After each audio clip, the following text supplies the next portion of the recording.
El mundo entero se conmocionó con el asesinato de la ex reina de belleza venezolana y actriz Mónica Spear y su esposo Thomas Berry. Hace exactamente una semana en una carretera venezolana. Esta pérdida lamentable pone un rostro conocido, angelical para muchos, muy querido por el público, a una estadística lamentable en Latinoamérica. Esa que expresa que en una década han muerto más de 1 millón de personas por la violencia criminal, según indica el Programa de las Naciones Unidas para el Desarrollo. Para analizar este tema nos acompañan desde Venezuela Rafael Spear, padre de Mónica Spear, desde México el sociólogo Nelson Arteaga, desde Miami nuestra compañera de CNN Latino y de CNN en español María Alejandra Requena y el editor del semanario Venezuela al Día Armando Chirinos. Comenzamos esta hora interactiva de Cala en el aire ya.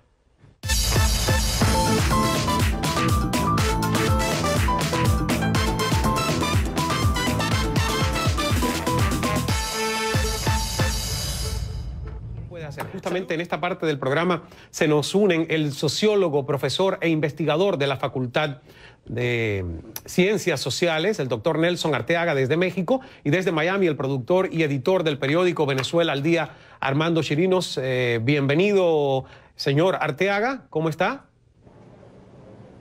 Muy bien, un saludo, muchísimas gracias por la invitación. El gusto es nuestro que esté con nosotros y también, Armando, un placer que estés con nosotros en esta hora.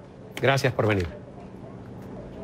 Buenas noches, Ismael. Encantado de estar en tu programa. Muy bien. Bueno, Armando, ¿cómo el caso de Mónica Spear puede reflejar lo que ocurre en Venezuela? Ustedes están al tanto, a pesar de que están basados en Miami, pero están constantemente al tanto a través de Venezuela al Día de lo que ocurre en Venezuela. Es lo que cubren ustedes a diario. Mónica, ¿cómo refleja la problemática? A ver, Ismael, tendríamos que empezar por una clase de aritmética pura y simple para que tu vasta audiencia en Latinoamérica y en Estados Unidos entienda la magnitud del problema venezolano. Recordemos esta cifra: 24.763 decesos muertos por la violencia solamente que el 2013. Para que tomemos una idea de la magnitud del problema, esto es como si agarráramos el Miami Arena, la sede del Miami Heat, acá en Miami, y la llenáramos 2 veces y todavía nos sobrarían 800 cadáveres en Biscayne Boulevard. Eso, tú que has ido a Venezuela, en el Miss Venezuela, esto sería como llenar 2 veces de cadáveres el poliedro de Caracas. Esta es la magnitud del problema que estamos enfrentando. Entonces, por lo menos para la Organización Mundial de la Salud, se considera una epidemia de violencia cuando hay 10 decesos por cada 100.000 habitantes. La cifra que maneja la Organización Mundial de la Salud a través del Observatorio Venezolano de la Violencia es 79 por cada 100.000 habitantes. Entonces eso te da una idea de la magnitud del problema. Mientras nosotros tuvimos casi 30.000 muertos producto de balas asesinas en un país como México, que mantiene carteles de la droga y una lucha permanente entre los cuerpos del Estado y los carteles de la droga, solamente murieron 17.000. Entonces, ¿de qué estamos hablando? Estamos hablando de un mal endémico en el tuétano, en la fibra del venezolano. Por eso es que el problema de Mónica es simplemente la cara del flagelo en Venezuela, pero Mónica somos todos, y es como siempre en cualquier venezolano que usted le pregunta, hagamos una apuesta, pregúntele a un familiar, a un amigo, y todos van a coincidir que todos hemos sufrido un secuestro, un robo, ese tipo de cosas. ¿Y por qué se da ese fenómeno en Venezuela?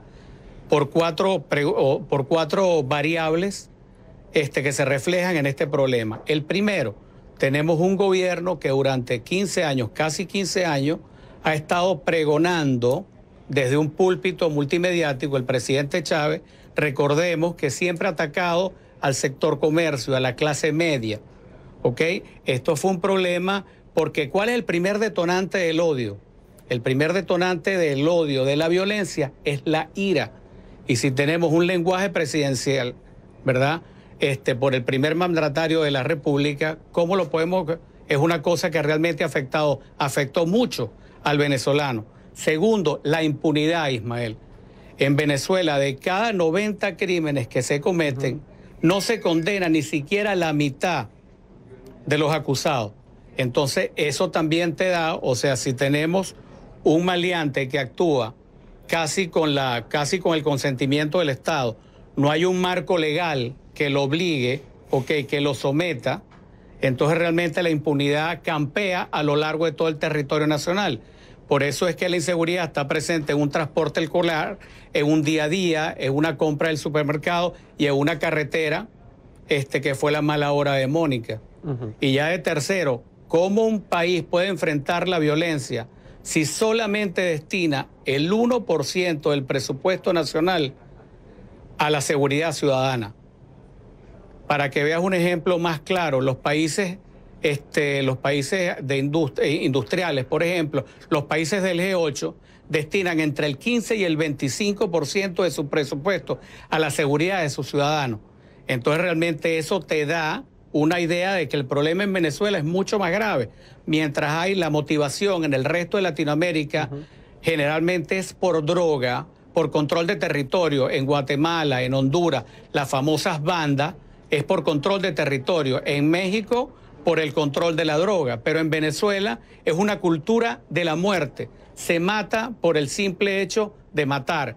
El hombre nuevo que llama el socialismo del siglo XXI, lamentablemente es un cascarón vacío que no tiene ni valores, que no dispone de realmente de un marco referencial entre el bien y el mal, porque todo eso se ha perdido con esa arenga revolucionaria que realmente ya está agotada, por llamarlo de alguna manera. Gracias, Armando, gracias, y te escuchamos y respeto tu punto de vista. Nosotros estamos tratando también de hacer este programa basado en las estadísticas. Obviamente las cifras son diferentes, según las cifras oficiales en Venezuela. La estadística de asesinatos es de 39 personas por cada 100.000, no dan un número general. Sin embargo, como bien has dicho tú, el Observatorio Venezolano de Violencia, que es lo eleva una a ONG 79 que en Venezuela hace un extraordinario trabajo en Venezuela. Sí, yo quiero decir algo. Efectivamente, el índice de impunidad, como dice el Observatorio Venezolano de Violencia, es del 92%, alarmante. Ahora, estamos hablando de Venezuela, pero este programa no debe quedarse nada más en Venezuela, porque hay muchísima gente que nos está escribiendo desde todas partes de América Latina, desde Honduras. Armando Chirinos, ya me tengo que ir, prácticamente se nos agota el tiempo, pero fuiste muy crítico con el gobierno de Chávez y de Maduro en este tema de la inseguridad. ¿Qué pueden hacer los ciudadanos? Porque yo personalmente no creo que es únicamente responsabilidad de los gobiernos. ¿Qué podemos hacer? El papá de Mónica, esto requiere el concurso de todos, pero el gobierno tiene que actuar como el catalizador, llamar a los gobernadores, a los alcaldes y definir políticas públicas. Por eso le hago un llamado al ministro Rodríguez Torres que asuma ese liderazgo, que pida los recursos al gobierno nacional y al presidente Maduro, porque todos los ojos del país están sobre ellos en este momento. Y es responsabilidad, como dijo el papá de Mónica, de todos. Muchísimas gracias, señor Chirinos. Nos vamos a la última pausa de publicidad. Regresamos con la última palabra y final de esta hora. No se nos vaya.